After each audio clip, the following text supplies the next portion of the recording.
Bonjour à tous et à toutes, à tous les Robins des Bois de la planète Terre. Je suis toujours très heureuse d'être avec vous parce que je vous trouve très courageux. Surtout en cette période, déjà très courageux d'être venu sur Terre, de vous être incarné pour une période de passage qui est effectivement très initiatique, mais en même temps où il faut beaucoup de courage par rapport à tout ce qui nous est proposé. Et il y a des choses très diaboliques qui nous sont proposées, justement. Et j'avais envie de vous en parler parce que j'ai eu beaucoup de questions ces derniers temps par rapport à cette technologie que l'on veut nous injecter. Alors, j'ai des questions pour, avec tout ce que vous savez, est-ce que vous allez vous faire injecter ce qui nous est proposé? C'est évident que non, ni Antoine, ni moi, ni nos secrétaires, ni notre entourage proche, enfin nos amis en tout cas, ne vont pas se faire injecter quoi que ce soit. On sait très bien que c'est une technologie, on sait très bien d'où ça vient, on sait très bien ce qui se passe. Et vous allez avoir des détails dans mon prochain livre qui sort normalement cette semaine. Et des détails que j'ai reçus par euh, un être justement qui n'est pas de la planète Terre, mais qui décortique bien tout ce qui est en train de se passer maintenant. Alors, on pourrait dire c'est une minute de pub si vous voulez, peu importe. En tout cas, vous allez avoir des renseignements dessus. Mais vous en avez déjà beaucoup.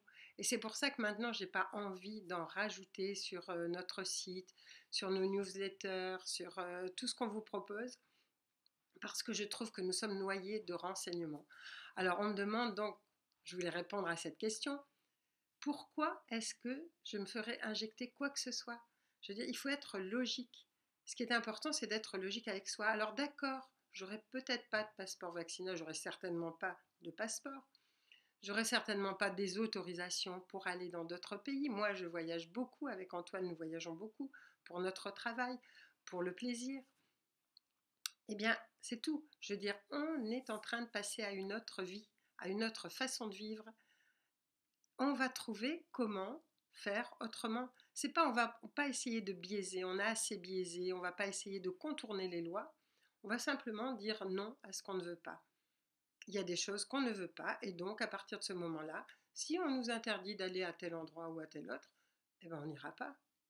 Je veux dire, le cinéma, on se le fera à la maison, entre amis, on fera autrement, mais de toute façon, on aura quand même des moments joyeux, des moments agréables, des moments sympas. C'est pas parce qu'on ne fait pas comme avant que c'est une catastrophe. C'est simplement différent. C'est très important de vous organiser autrement et d'avoir les moments festifs, les moments joyeux, les moments tendres, les moments de relation, de les garder, même si on vous empêche de les avoir. Là, par contre, vous pouvez biaiser parce que de toute façon, il y a toujours de bons moments à capter. Et ça, profitez-en. Donc ça, c'était cette première question. Il est évident que quoi qu'on nous propose, quoi que le diable, je dirais, nous propose, nous ne le ferons pas. Évidemment, c'est tentant. On vous dit, ah, vous allez avoir 5 euros si vous allez chez Super U, parce que si vous avez reçu cette injection. Ou, ah, vous allez pouvoir aller au théâtre, au cinéma, aller dans les grands spectacles, aller là où il y a plus de 5000 personnes, aller dans les foires, dans les salons. Qu'est-ce que ça peut faire? Au prix de quoi? Vous vous rendez compte, toutes les tentations, c'est un peu comme quand Jésus était en haut de la montagne et que le diable lui disait, ou que Satan lui disait, vas-y, jette-toi, tu vas voir, tu vas pouvoir voler, ou tu pourrais être le maître du monde, tu pourrais être roi, tu pourrais... Et alors, hein? Donc, voilà. Donc ça, j'avais envie de vous répondre ça déjà. Ensuite, on me dit, bon, mais est-ce que c'est dangereux? Bien entendu que c'est dangereux. C'est dangereux, ça sépare l'âme du corps. Ça va faire de vous des êtres, enfin des personnes qui vont faire ça, des êtres parfaitement opérationnels. Opérationnels, il n'y a aucun problème. Parce que l'intellect sera préservé, parce que les capacités physiques seront préservées. Simplement, ces personnes-là n'auront plus la capacité de choisir, et c'est ça qui est important. Elles n'auront plus la capacité de demander à leur âme ce qu'elles peuvent faire ou ce qu'elles ont, de suivre leur âme tout simplement, de suivre ce qu'il y a de plus beau en elles, ce qu'il y a de plus beau en elles, parce qu'il y aura un couvercle qui, ne, qui ne va pas autoriser de pouvoir le faire. Donc la question de choix sera vraiment très relative. Il y aura peut-être des petits choix que pourront faire ces personnes, mais les vrais choix, elles ne pourront pas les faire. Alors j'ai une autre question qui me dit, mais alors le libre arbitre, ça veut dire qu'on n'a pas de libre arbitre? Les gens qui n'ont pas de libre arbitre, qu'est-ce qu'ils font? On a toujours le choix. Et je veux dire, avec le nombre énorme d'informations par ces lanceurs de vérité qui ont fait un travail superbe, qui ont vraiment déblayé le chemin, qui ont essayé de vous dire tout ce qu'il y avait à vous dire, qui recherchent, qui passent des heures à chercher des informations, on ne peut pas dire qu'on n'est pas au courant. On ne peut pas dire. Alors, une personne me dit, oui, mais les personnes que je connais qui ont reçu cette injection, elles ont choisi la vie plutôt que la mort. Non, elles ont choisi la mort. Mais en fait, dans tout ça, c'est notre peur de la mort. C'est pas un choix qu'on a fait quand on accepte ça. C'est parce que simplement on a peur ou qu'on culpabilise. On culpabilise pas ce qu'on nous fait culpabiliser. C'est la grande, disons, une façon de faire qui est très facile.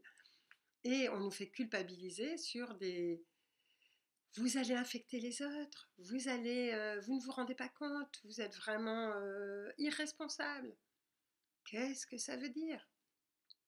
Si vous n'avez pas cette culpabilité au fond de vous, et on fera un tuto où on fera quelque chose sur la culpabilité parce que je trouve que c'est vraiment important. Et si vous ne culpabilisez pas, qu'est-ce que ça peut vous faire qu'on vous dise ça? Le monde entier pourrait vous dire une chose, si vous, à l'intérieur de vous, vous êtes clair avec ce que vous voulez, ce que vous ne voulez pas, vous n'allez pas vous laisser manipuler. Alors quand on me dit ces personnes ont choisi la vie, elles n'ont pas voulu la mort, je dis non, elles ont choisi la peur. C'est tout. La peur ou de déplaire, ou la peur de ne pas pouvoir faire certaines choses, ou simplement un confort en se disant on va continuer comme on pouvait continuer avant, on ne continuera jamais comme on continuait avant, comme ce qu'on faisait avant. Il y a beaucoup de jeunes qui pensent que bon bah on va se faire injecter quoi que ce soit parce que ça va nous permettre de retrouver la vie d'avant. Non, vous ne retrouverez pas la vie d'avant. Et plus l'étau va se resserrer, plus on accepte de choses, plus l'étau se resserre. Et à un moment donné, l'étau sera tellement serré qu'on aura beaucoup de mal à en sortir. Mais d'ici là, il y a d'autres choses qui vont se passer. Alors j'ai eu d'autres questions sur, mais alors pourquoi est-ce que Dieu permet ça? Ou pourquoi est-ce que les êtres de lumière permettent ça? Ou pourquoi est-ce que qui que ce soit permet ça? Qui que ce soit qu'on place plus haut que nous, évidemment. Mais pourquoi est-ce que vous voulez que d'autres personnes fassent le travail à notre place? Pourquoi est-ce que vous voulez que les choix soient faits par d'autres? On arrête de chercher papa et maman, que ce soit dans le gouvernement. Est-ce qu'on a vraiment besoin d'un gouvernement d'ailleurs? Que ce soit dans quoi que ce soit d'autre. Pourquoi est-ce que vous voulez que des êtres, quels qu'ils soient, fassent à notre place le travail, fassent des choix à notre place? C'est à nous de faire des choix. Ce qui est permis, c'est ce que nous avons, nous, créé. Nous avons créé un monde de souffrance, nous avons créé un monde d'esclaves, où il y a des personnes qui sont des esclaves pour les autres, pour que d'autres puissent vivre correctement. Nous sommes dans un monde où on massacre, où on est des prédateurs extraordinaires. On a massacré le peuple animal, on a massacré le peuple végétal. Nous sommes complètement coupés des êtres de l'espace, nous sommes complètement coupés des êtres de la nature. Nous sommes en train de retrouver justement, grâce à cette espèce de Covid, nous sommes en train de retrouver une humanité dont on essaie de nous couper absolument. Mais c'est nous qui avons créé ce système complètement ignoble, complètement, je veux dire, qui n'a pas de sens. Donc, pourquoi reprocher à des êtres de l'espace ou à un dieu ou à qui que vous vouliez ou à des êtres de lumière de nous mettre dans une situation dans laquelle nous nous sommes mis tout seuls? Donc vous voyez, c'est pour vous dire que vraiment, il est temps de reprendre notre pouvoir. Nous sommes des adultes, enfin à peu près. Nous avons besoin, nous savons et nous avons besoin de prendre nos responsabilités. Nous avons créé un monde inique. Nous sommes en train de régler cette histoire et d'essayer de retrouver notre dimension spirituelle et notre dimension simplement humaine. mais humaine avec un grand H, c'est-à-dire vraiment rester debout et se dire maintenant il faut s'unir. Et on ne s'en sortira pas seul, chacun individuellement. C'est pas parce qu'on va méditer dans un coin et qu'on va tout d'un coup avoir de grandes visions ou qu'on va calmer quelque chose en nous que les choses vont se changer. Il faut à la fois faire un travail bien sûr personnel, notamment sur la peur de la mort, la peur de tout, et la culpabilité, mais en même temps s'unir à toutes les formes de vie et à tous les êtres, quelle que soit leur religion, leur pensée, leur façon de penser, leur façon d'être. Unissons-nous de par le monde parce que c'est la solution. La solution, c'est vraiment d'être unis et d'être vraiment très clair avec ce qu'on veut. N'ayez pas de doute sur ce que vous voulez. Il y a effectivement des choses dangereuses qui nous sont proposées. Vous ne les acceptez pas, quelles que soient les conséquences. Peu importe les conséquences, on s'adaptera, on fera autrement. Ça n'a aucune importance. Mais n'acceptez pas l'inacceptable. Et ça, c'est important. Alors maintenant, vous allez peut-être vous inquiéter pour des personnes que vous aimez qui se sont fait vacciner. J'en ai moi aussi autour de moi. Et je peux vous dire qu'avec Antoine, c'est vrai que ça nous fait toujours un point de tristesse à l'intérieur. Mais en même temps, il y a une énorme confiance dans ce qui va se passer pour eux. Je veux dire, la mort n'arrive pas par hasard. Donc ces personnes-là, même si on les aime, je veux dire, il y a des choses qu'on ne peut pas faire à leur place. Elles sont renseignées, elles savent, elles ont fait des choix. C'est leur vie. Et c'est important d'accepter leur vie, de les accepter comme elles sont. Alors, est-ce qu'elles vont nous contaminer parce qu'elles ont reçu une injection? Pas forcément. Pas forcément. Évidemment, il y a des risques. Mais il y a des risques quand vous sortez dans la rue, quand vous allez dans un commerce, vous ne savez pas qui a reçu l'injection, qui ne l'a pas reçue. Quand vous êtes dans un bus, quand vous êtes dans un théâtre, vous ne savez pas. Vous ne pouvez pas demander à tout le monde, attendez, levez la main, ceux qui ont reçu le produit un tel. Donc, à un moment donné, vous émanez de la lumière et vous faites en sorte que ce qui doit arriver arrive et ce qui ne doit pas arriver n'arrive pas. Faites confiance. C'est la seule chose que je peux vous dire parce qu'il y a des choses qu'on ne peut pas changer. Et axez-vous sur les choses que vous pouvez changer, sur les choses importantes, sur les choses qui pour vous ont de l'importance. Surtout, ne perdez pas espoir. Il y a des choses immenses qui sont en train d'arriver. Je ne sais pas si vous avez vu mon dernier message, mais je trouve que c'est plein d'espoir parce que Antoine me dit, bon, c'est une lutte entre les ADN, c'est-à-dire d'un côté, on veut freiner de l'ADN, on veut nous couper de tout ce que nous sommes, enfin de nos différents plans en tout cas.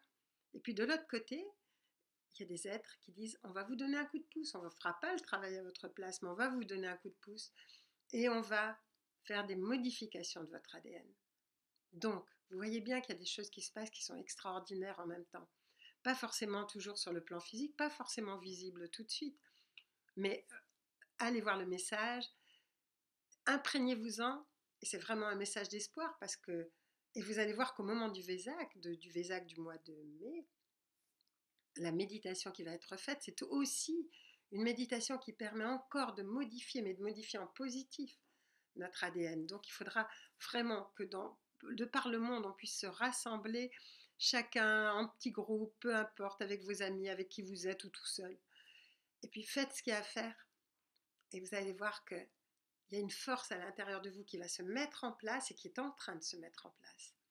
Vous allez pouvoir dire non sans être obligé de faire une révolution. Une révolution sans que la révolution soit faite à l'intérieur de vous ne sert à rien. Elle sera juste provisoire. C'est comme un divorce quand on n'a pas soigné nos formes pensées. Ok, on est calme un certain temps et puis après on va se retrouver avec nos mêmes problématiques. Donc, soignons d'abord nos histoires, profitons-en, profitons de ce moment pour être clair avec nous, pour arrêter d'avoir peur, pour arrêter d'avoir des doutes, pour s'adapter quand on dit non, s'adapter quand on dit oui, aux circonstances autour de nous. Alors vous allez me dire, c'est facile, toi tu es à la campagne, dans un cadre peut-être un peu idyllique, allez à la campagne, Vous allez dire, c'est un peu facile, d'accord, quand on a du travail ailleurs, mais il y a plein de gens qui sont en train de changer de travail, plein de gens qui sont en train de changer d'endroit de vie. Quand la vie n'est pas supportable, vous n'êtes pas obligé d'accepter n'importe quoi. Et surtout, n'acceptez pas n'importe quoi. C'est ce que j'avais vraiment envie de vous dire. Et puis, je vous remercie pour toutes ces questions. Je les ai trouvées nombreuses. Je me suis dit, mais enfin, pourquoi est-ce qu'il y a autant encore de questionnements là-dessus? Pour moi, c'était une histoire réglée. Ben non, c'est pas une histoire réglée.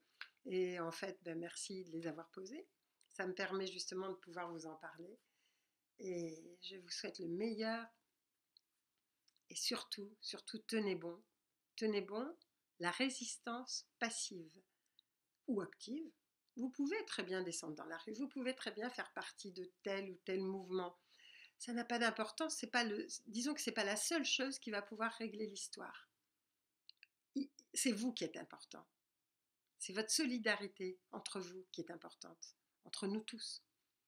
Et avec les autres planètes, et avec les êtres de la Terre, et avec les différents règnes. Ça, c'est important. Et après que vous vous mettiez dans un mouvement, dans un autre, faites ce que vous voulez. Ça peut être utile, ça peut être enrichissant, ça peut être encourageant, ça peut porter ses fruits sur un plan physique, bien entendu aussi, mais ça ne suffira pas. Ça ne suffira pas, et vous le savez. Ceux qui m'écoutent le savent. Donc, faites tout ça en même temps, et puis vous verrez que les choses vont se dissoudre d'elles-mêmes à un moment donné, parce qu'en nous, il y a quelque chose qui va changer, et que notre monde extérieur ne ressemblera plus au monde ancien. Alors, bonne suite à tous et à toutes, et puis je vous souhaite le meilleur Vésac pour le mois de mai. On se retrouvera peut-être à ce moment-là.